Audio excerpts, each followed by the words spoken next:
വിഷയൊക്കെയല്ലടാ, ഒന്നപ്പോ കുറ്റം പോയല്ലേ. അതെങ്ങനാ 14-ാം തീയതി വിഷുവെങ്കിൽ 10-ാം തീയതി സാധനം പോകും. പക്ഷെ ഒരാളുടെ വീട്ടിൽ പോയി സാധനം കിട്ടും. ആക്കരയാണ് ആര് പൊക്കും? ഞാൻ പൊക്കും. നമുക്ക് നോക്കാം. നാടാ വണ്ടി ഇറാ, വണ്ടി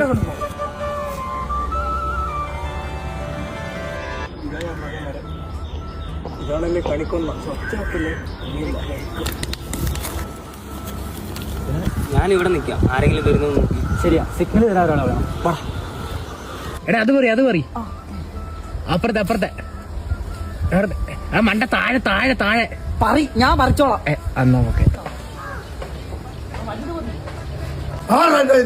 ഒന്നുമില്ലാമ, വിഷുവല്ലേ, കൊന്ന വെച്ചിറങ്ങിയതാ. ഓടിക്കോടാ. വിശ്വാസികൾക്ക് വീട്ടിലിരിക്കുള്ളേന് അത് വേലക്കാരിയ്ക്കുന്നു. ഉമ്മാരെ കണ്ടു വന്നു എന്തോ ഒന്ന് പെടുത്തിട്ട് പോവാ. എന്റെ ഭഗവതിയെ